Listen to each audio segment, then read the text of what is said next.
Hello everyone. आज की video के अंदर हम लोग पाइथन के स्ट्रिंग्स को स्टार्टिंग से लेके एंड तक वन शॉट में डिस्कस करेंगे।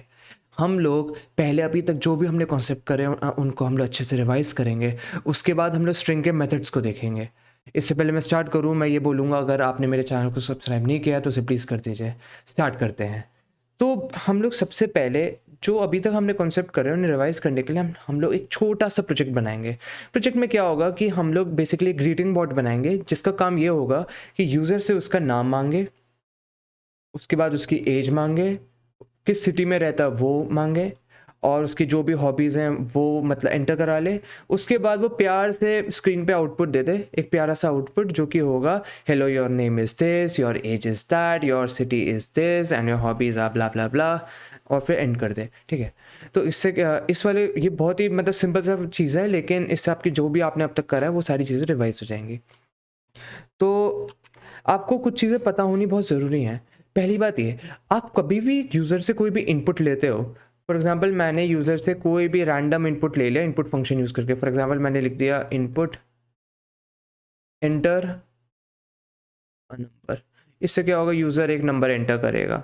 मैंने सपोज उसको मैंने एक्स वेरिएबल में स्टोर कर लिया।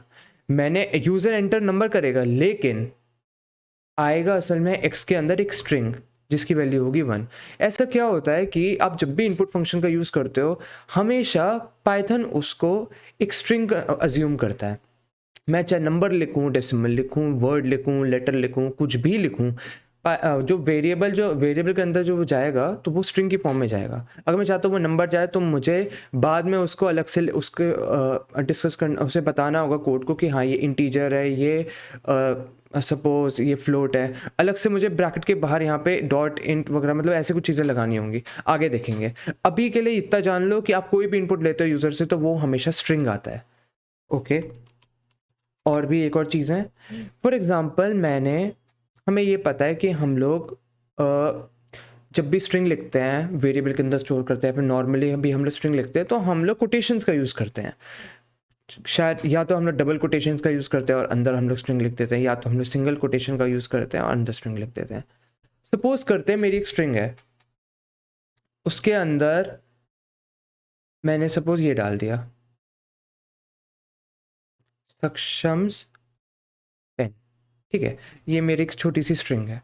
तो अब क्योंकि एक अंदर मेरे पास एक ये वाला आ गया है सिंगल अपोस्ट्रोफी, तो मुझे बाहर डबल लगानी पड़ेगी।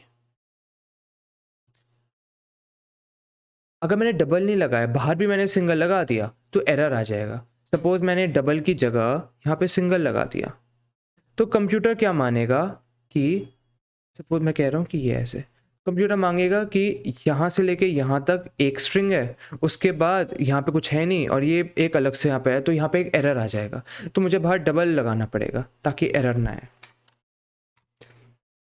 एक और चीज़, सपोज करते मेरा स्ट्रिंग है, उसके अंदर डबल भी आ गया, डबल अपॉस्ट्रोफी भी आ गया और सिंगल भी आ गया, तो अब मैं क्या करूँ, तो मुझे बाहर ट्रिपल लगाने पड़ेंगे। ठीक है, तो आप पैटर्न समझ ही गए होंगे। अगर अंदर ट्रिपल आ रहा है तो बाहर 3 का मल्टीपल में कुछ और लगा दो या 4 लगा दो, और ऐसे आप करते जाओ, कोई प्रॉब्लम इशू नहीं आएगा आपको। तो हमने ये कुछ बेसिक सी चीज़ देख ली हैं। अब हम लोग स्टार्ट करते हैं अपना कोड करना। सबसे पहले मैं चाहता हूँ कि यूज़र से मैं यूज़र अपना नेम इनपुट करे। तो मैं क्या करता हूँ कि मैं बना देता हूँ एक वेरिएबल। वेरिएबल का नाम मैं सिंपल सा नेम ही रख देता हूँ। ठीक है, और तो मुझे यूज़र से इनपुट चाहिए तो मैं इनपुट फंक्शन का यूज़ करूँगा। उसके बाद मैं सपोज़ आउटपुट लिख देता हूँ कि इनपुट मांगने के मुझे कोई मैसेज देना पड़ेगा ना कि अब यूज़र आप अपना इनपुट दो, मतलब नाम दो, एज दो, तो मुझे मैसेज प्रिंट करना पड़ेगा तभी तो यूज़र अपना इनपुट देगा। तो अंदर मैं लिख देता हूँ एंटर योर नेम। ठीक है, तो अब इससे क्या होगा, यूज़र अपना नेम एंटर करेगा, इनपुट करेगा, वो नेम वेरिएबल में जाएगा। तो मैं यहाँ अपना नाम डालता हूँ सक्षम जैन। ठीक है, तो मेरा इनपुट चला गया। अब मैं यहाँ पे अगला इनपुट बना लेता हूँ एज वेरिएबल। एज वेरिएबल के अंदर मेरा इनपुट आएगा। ठीक है, तो अब मैं लंबा लंबा नहीं लिख रहा कि एंटर योर एज वगैरह, मैं डायरेक्ट लिख रहा हूँ एज। ठीक है, इसके बाद एक अगला वेरिएबल मैं बना देता हूँ सिटी नाम का। एज यहाँ पे डाल दो, 20 डाल दो। ठीक है, उसके बाद city is equal to input enter your city. इसके बाद वापस सिटी मांगेगा, सिटी में मैं लिख देता हूँ दिल्ली। इसके बाद अब हॉबीज़, तो मैं हॉबी नाम का वेरिएबल बना देता हूँ और वापस इनपुट मांगेगा और मैं डाल दूँगा एंटर योर हॉबीज़। अब ये मांगेगा हॉबीज़, तो मैं लिख देता हूँ हॉबीज़ में स्केचिंग। आगे बढ़ते हैं, अभी स्केचिंग अंदर चला गया। अब मुझे आउटपुट क्रिएट करना है। अब हम लोग चाहते हैं कि जो भी हमने वेरिएबल करें लिखे हैं डिफाइन करें हैं वो कंप्यूटर अपनी स्क्रीन पे डिस्प्ले करे। तो मुझे क्या करना होगा, मुझे फॉर्मेट फंक्शन का यूज़ करना होगा। तो बेसिकली मुझे क्या करना होगा, सपोज़ मेरा ये आउटपुट है, ठीक है, मैं चाहता हूँ ये मैसेज मेरा आउटपुट में है और यहाँ पे मेरा कुछ वेरिएबल्स हैं जो मैंने ऊपर, सपोज़ नेम वेरिएबल मेरा यहाँ है, एज मेरा यहाँ पर आए, हॉबी मेरा यहाँ पे आए। तो मुझे क्या करना होगा, मेरे को जहाँ भी चाहता हूँ मेरा वेरिएबल है वहाँ पे मुझे कर्ली ब्रेसेस का यूज़ करना होगा। सपोज़ यहाँ पे मैंने लिखा है my name is curly brace and my age is curly braces, और फिर अपनी स्ट्रिंग को मुझे बंद करना है और फिर बाहर मुझे लिखना है डॉट फॉर्मेट। फॉर्मेट के अंदर मुझे जो भी वेरिएबल हैं जिस ऑर्डर में चाहिए मुझे उस ऑर्डर में लिखने पड़ेंगे। तो मैंने यहाँ पे सपोज़ लिख दिया नेम कॉमा एज, बस बंद। अब मैं जब रन करूँगा तो ऑटोमेटिकली मेरा नेम यहाँ पे आ जाएगा, मेरा एज मेरा यहाँ पे आ जाएगा, ठीक है। अगर मैंने एज पहले लिखा है नेम बाद में लिखा है तो ऑर्डर मेरा रिवर्स हो जाएगा। ओके, तो अब स्टार्ट करते हैं। अब मैं सपोज़ अपना लिख देता हूँ क्रिएट आउटपुट में, तो मैं एक आउटपुट नाम का वेरिएबल बना देता हूँ। आउटपुट इज़ इक्वल टू, मैंने क्या बोला था, डॉट फॉर्मेट का आपको यूज़ करना है। तो जो भी आपको लिखना है, सपोज़ मैं ऐसे लिखता हूँ कि my name is this, my age is this, ठीक है। तो क्योंकि ग्रीटिंग बॉट है तो वो आपको कर रहा होगा, तो योर एजेस डाल देता हूँ, your name is curly braces, curly braces में अपने आप आ जाएगा, योर एज इज़ फिर से कर्ली ब्रेसेस। सिटी की बारी है तो योर सिटी इज़ फिर से कर्ली ब्रेसेस। उसके बाद एंड योर हॉबी इज फिर से करली ब्रेसेस। मैं डाल दूंगा यहाँ पे डॉट फॉर्मेट। उसके बाद फॉर्मेट के अंदर मुझे ऑर्डर में वेरिएबल डालने होंगे। मेरा वेरिएबल है, नेम की स्पेलिंग मैंने गलत लिख दी है, इतनी शर्म की बात है। और फॉर्मेट के अंदर डालना है नेम, उसके बाद एज, उसके बाद सिटी, उसके बाद हॉबी, और फिर मुझे इस कोड को रन कर देना है। और अब क्योंकि मेरा आउटपुट आ चुका है तो मैं क्या करता हूँ, एक और कोडिंग लाइन लिखता हूँ, लिख देता हूँ प्रिंट। अब प्रिंट करेगा ये मेरे आउटपुट को, तो मैं आउटपुट यहाँ लिख देता हूँ।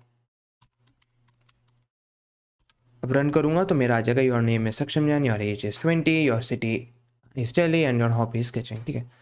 बट एक इशू है यहाँ पूरे में। मैंने बोला था कि ग्रीटिंग बॉट होगा जिसका काम होगा कि आपसे पहले आपका नेम मांगे, फिर एज मांगे, फिर सिटी मांगे, फिर हॉबी, ठीक है। लेकिन ये फ्लो नहीं आ रहा है ना, हमें अलग अलग सेल को रन करना पड़ रहा है हर एक चीज़ को हमें डिस्प्ले करने के लिए। तो मैं क्या करूँगा, जो भी कोड लिखा है उनको एक ही सेल में लिख दो, कंट्रोल सी यहाँ पे लगा दो। कॉपी पेस्ट का कंट्रोल तो आपको पता ही होगा, 100%, कंट्रोल सी और कंट्रोल वी। और फिर हॉबीज़, हॉबीज़ को भी डाल दो यहाँ, सी और control we. Okay,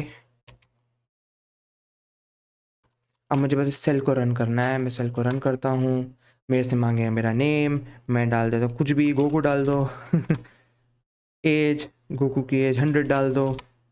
city, city में अर्थ डाल दो इससे क्या बोल रहा हूँ मैं, जी सिटी डाल दो। हॉबीज़, इसकी हॉबी क्या है, फाइटिंग, फाइटिंग डाल दो। So your name is Goku, your age is this, your city is G city and your hobby is fighting. Okay, finish, revise हो गया सारा। अब हम लोग स्ट्रिंग मेथड्स को डिस्कस करते हैं। तो बेसिकली हमारे ये कुछ मेथड होते हैं, काउंट, कैपिटलाइज, टाइटल, लोअर, अपर। ओके, तो हम लोगों को क्या करना होता है, सबसे पहले अपनी स्ट्रिंग लिखनी होती है, स्ट्रिंग के बाद हमें डॉट लगाना, उसके बाद जो भी मेथड है हमें उसका नाम लिखना होता है, और फिर हमें उसे सर्कुलर ब्रेसेस से क्लोज करना होता है। तो सपोज स्ट्रिंग डॉट काउंट है, मैंने मान लो मैंने एक अपनी स्ट्रिंग लिख दी, hello world. Okay, hello world 1 2 3। Okay, अब मैंने सपोज यहाँ पे डाल दिया डॉट काउंट। काउंट का काम क्या है कि ये काउंट करके देगा आपने जो भी इसके आर्गुमेंट में डाला है। मैंने अगर सपोज यहाँ पे मेरी कोई स्ट्रिंग लिखी हुई है, मैंने यहाँ पे डाल दिया डॉट काउंट। सपोज मैं काउंट करना चाहता हूँ इसमें लेटर ई कितने, तो मैं डालूंगा डॉट ये ऐसे ई। तो अब ये क्या करेगा, स्ट्रिंग में जाएगा, गिनेगा इसमें कितनी ई आ रही हैं, और फिर जो जितनी भी ई होंगी उनको वो आउटपुट में दे देगा। तो ये इस तरह से चलता है। ई की जगह मैंने 1 डाल दिया तो गिनेगा पूरी स्ट्रिंग में कि 1 कहाँ कहाँ है, और फिर आपको 1 में आउटपुट 1 दे देगा, कितनी बार अपीयर हुआ है काउंट करके। सपोज 1 यहाँ पे एक बार यहाँ अपीयर हुआ है, एक बार यहाँ अपीयर हुआ है, तो आउटपुट में आपको ये 2 दे देगा। तो ऐसे काम करता है मेरा काउंट फंक्शन। नीचे कैपिटलाइज फंक्शन निकलेगा। तो कैपिटलाइज का काम क्या है, मैं इसमें कोई भी स्ट्रिंग डालूंगा, सपोज वहाँ पे मेरे कुछ वर्ड्स हैं, है ना, तो ये क्या करेगा, उसके पहले लेटर को कैपिटल कर देगा, बाकियों को नहीं छेड़ेगा। अगर पहला लेटर कैपिटल नहीं है तो उसे कैपिटल कर देगा, और बाकियों को वैसे का वैसा रहने देगा। टाइटल का काम क्या है कि मैं इसमें सपोज स्ट्रिंग में मैंने कुछ वर्ड्स डाल दिए, तो ये हर एक वर्ड के स्टार्टिंग लेटर को कैपिटलाइज कर देगा। लोअर का काम क्या है कि मैंने कोई भी स्ट्रिंग, मैंने स्ट्रिंग डाली इसके अंदर, तो ये उसको लोअर केस में चेंज कर देगा पूरी की पूरी स्ट्रिंग को। अगर मैंने इसी तरह एक अपर फंक्शन, अपर का काम क्या है कि स्ट्रिंग में जो भी लोअर केस होंगे उन सबको अपर केस में कन्वर्ट कर देना। तो ये सारे कुछ मेथड्स हैं। हाँ, एक बात आप याद रखना कि मैंने कोई भी इसमें कोई भी मेथड यूज़ करूँगा तो मेरी जो ओरिजिनल स्ट्रिंग है वो कभी नहीं बदलेगी, वो वैसी की वैसी रहेगी। सपोज मेरी एक स्ट्रिंग है हेलो वर्ल्ड, ठीक है। अब मैंने इसमें कुछ मेथड यूज़ करा, सपोज मैंने मैंने इसमें डॉट कैप वो कर दिया, डॉट अपर। तो उससे क्या होगा, सपोज मैंने एक्स डॉट अपर कर दिया, तो मेरे जो भी इसमें लेटर है वो अपर केस हो जाएंगे। अगर मैंने प्रिंट करा प्रिंट एक्स डॉट अपर, तो मेरा आउटपुट आएगा कुछ हेलो वर्ल्ड। ओके, तो ये मेरा आउटपुट आएगा। मगर मैं वापस अगर अब इसमें लिखूंगा प्रिंट एक्स, तो मेरा आउटपुट यही आएगा, हेलो वर्ल्ड, जो पहले था। ये मेथड्स आप टेम्परेली यूज़ कर सकते हो, लेकिन जो आपकी स्ट्रिंग है वो इम्यूटेबल, वो कभी चेंज नहीं हो सकती। वो जो है वो है, आपको उसको ओवरराइट ही करना पड़ेगा, आपको दूसरी आपको वेरिएबल लेना पड़ेगा। ओके, सो अब एक एक को हम लोग रन कर दे के देखते हैं एक एक मेथड को। सबसे पहले क्या है, सबसे पहले सपोज मैं इसके अंदर काउंट करना चाहता हूँ कि इसमें एल कितनी बार अपीयर हो रहा है, तो मैं डाल देता हूँ इसके अंदर काउंट एल, देखते हैं क्या आता है। 3, बढ़िया है भी कितने, 1 2 3, बढ़िया। ओके, अब मैं इसमें डाल देता हूँ कि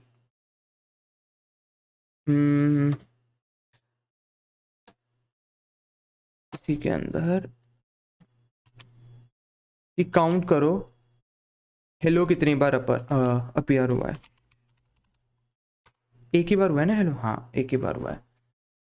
अब एक चीज़ का ध्यान रखना, अगर मैंने यहाँ पे एच स्मॉल डाला तो देखो क्या होता है,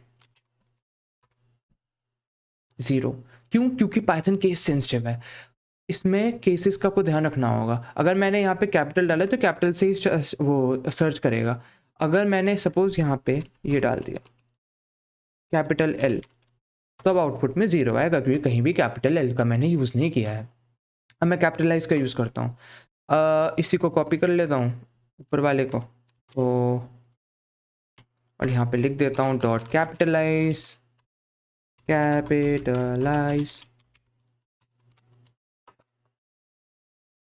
कुछ फ़र्क नहीं लग रहा होगा आपको। हाँ, फ़र्क एक है, इसने क्या करा, पहला लेटर तो था हमारा एच, उसको तो उसने कैपिटल रहने दिया, लेकिन बाद वालों को उसने स्मॉल कर दिया। देख लो, वो डब्ल्यू मेरा कैपिटल था, वो मेरा स्मॉल हो गया। अब इसी को मैं अगर टाइटल करूँ तो क्या होगा, सपोज मैं यहाँ पे इन्हें स्मॉल ही कर देता हूँ। अब देखो चेंज क्या होता है यहाँ, डॉट टाइटल ब्रैकेट लगाना मत भूलना। अब देखो एच कैपिटल हो गया, डब्ल्यू कैपिटल हो गया। लोअर करता हूँ तो मैं सपोज इसी को डाल देता हूँ स्ट्रिंग को, और यहाँ पे मैं कुछ भी रैंडम लिख देता हूँ, ठीक है। अब मैंने इसको डॉट लोअर कर दिया। इससे क्या होगा, जितने भी अपर केस होंगे वो सारे ऑटोमेटिकली लोअर केस में कन्वर्ट हो जाएंगे टेम्परली, परमानेंट नहीं होगा। असलियत में मेरी स्ट्रिंग क्योंकि इम्यूटेबल है वो चेंज नहीं होगी। अब देखो यहाँ पे जितने भी मेरे कैपिटल थे, जैसे एच कैपिटल था वो मेरा स्मॉल हो गया, डब्ल्यू कैपिटल था वो मेरा स्मॉल हो गया। अब बाद में मैंने 1 2 3 के बाद सारे कैपिटल डाले, वो मेरे स्मॉल हो गए ऑटोमेटिकली। अब समझ गए होगे अपर क्या करेगा, जो भी मेरे लोअर हैं उनको अपर कर देगा। मैं यहाँ पे अपर डाल के दिखा देता हूँ, देख लो सब कैपिटल हो गए। तो यहाँ पे हमारा लेवल 1 कंप्लीट होता है स्ट्रिंग्स के मेथड का। अब हम लोग लेवल 2 पे जाते हैं। इसके अंदर हम लोग इस चेक मेथड्स को देखेंगे। इसमें बेसिकली कंप्यूटर क्या करेगा, इस चेक में जो भी मैंने इस चेक मेथड यूज़ डाला है, फॉर एग्जांपल मैंने इस लोअर डाला है, तो क्या करेगा कि जो भी मैं स्ट्रिंग डालूंगा उसमें चेक करेगा कि क्या सारे के सारे लोअर हैं। अगर एक भी उसमें कैपिटल हुआ तो फॉल्स ही रिटर्न करेगा। तो इसी तरह अगर मैंने स्ट्रिंग डाली और मैंने यूज़ करा इज़ अपर, तो क्या करेगा, ये पूरी स्ट्रिंग के अंदर ये सर्च करेगा कि कोई लोअर तो नहीं है। अगर एक भी लोअर केस हुआ तो फॉल्स रिटर्न कर देगा, एक भी लोअर नहीं हुआ, सारे के सारे अपर केस के हुए तो ये ट्रू रिटर्न कर देगा। इस अपर मतलब चेक कर देगी क्या सारे अपर हैं, इस लोअर चेक करेगा क्या सारे लोअर हैं, ठीक है। और इसी तरह एक अल्फ़ा है और एक एलनम है। एलनम का काम ये है कि वो चेक करेगा पूरे स्ट्रिंग के अंदर कि डिजिट्स और लेटर दोनों के दोनों प्रेजेंट होने चाहिए, वाइट स्पेसेस मौजूद नहीं होना चाहिए। तो अगर मेरे पास डिजिट्स यानी कि 1 2 3 4 और लेटर फॉर एग्जांपल हेलो, अगर ये सब चीज़ प्रेजेंट है तो मेरा LM2 रिटर्न करेगा। अगर ये सारी चीज़ों में एक भी गड़बड़ है, सपोज यहाँ पे मेरा 1 2 3 4 के बीच में यहाँ पे स्पेस आ गया है, तो ये फॉल्स रिटर्न करेगा। अल्फ़ा का काम क्या है, इसमें सारी की सारी आपके अल्फ़ाबेटिकल डिजिट होने चाहिए। ओके, अब एक एक को रन करके देखते हैं। स्क्रीन क्लियर कर दूँ मैं, ओके। इस लोअर तो मैं एक्स डॉट लोअर डाल देता हूँ, इस लोअर रन करो। क्या इसमें सारे हम लोग देख पा रहे हैं, सारे के सारे लोअर नहीं है इसमें, स्टार्टिंग में मैंने कुछ कैपिटल डाले हैं। तो रन करोगे तो ऑफकोर्स फॉल्स आएगा। अब अपर है तो अपर भी रन करके देख लो,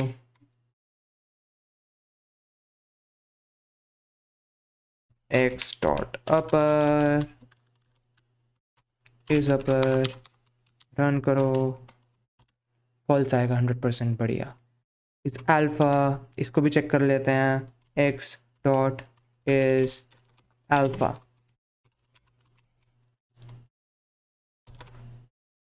फॉल्स। क्यों, क्योंकि यहाँ पे मेरा नंबर भी आ गया, मैंने नंबर हटा दिया यहाँ, सपोज एक्स के अंदर से स्पेस भी हटा दिया, तो यहाँ पे सिर्फ मेरे पास लेटर है। इस कोड को रन करो, अब मैं एक्स डॉट अल्फ़ा देखो ट्रू आएगा, ठीक है। तो बेसिकली अल्फ़ा चेक कर दे कि सारे के सारे आपके अल्फ़ाबेट होने चाहिए। अब एलनम को चेक करता हूँ, तो एलनम में भी डालूंगा तो मेरा ट्रू आएगा। अब हम लोग देखते हैं लेवल 3 पे, जहाँ पे हम लोग स्ट्रिंग के इंडेक्स, फाइंड और स्ट्रिप मेथड्स को हम लोग देखेंगे। तो इंडेक्स क्या करता है, मैं जो भी इसमें इंडेक्स में आर्गुमेंट के अंदर डालता हूँ तो ये बताता है कि उस लेटर का या उस वर्ड की अपीयरेंस कौन सी पोजीशन पे हो रहा है। तो अगर मैंने सपोज मेरा वेरिएबल है हैप्पी बर्थडे, अब मैंने डाल दिया इसके अंदर x dot index birthday, word का बताओ इंडेक्स क्या है। ओके, पहले हम लोग खुद मैनुअली देख लेते हैं कि हमें पता है 0 1 2 3 4 5 6 पोजीशन पे है हमारा ये, है ना। ये याद रखना कि प्रोग्रामिंग के अंदर हम लोग हमेशा स्टार्टिंग को हम लोग 0 से डिनोट करते हैं, स्टार्टिंग पोजीशन को। तो ये 1 2 3 4 5 6 पे आ रहा है। रन करके देख लेते हैं कोड को, और फिर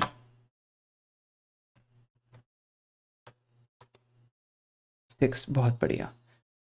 अब मैंने सपोज मैं यहाँ पे मैं कुछ भी रैंडम वर्ड डाल देता हूँ, एक्स डॉट इंडेक्स सपोज यहाँ पे मैं वर्ड की जगह या कुछ भी कर देता हूँ, क्योंकि ये वर्ड एग्जिस्ट नहीं करता है तो यहाँ पे एरर आ जाएगा।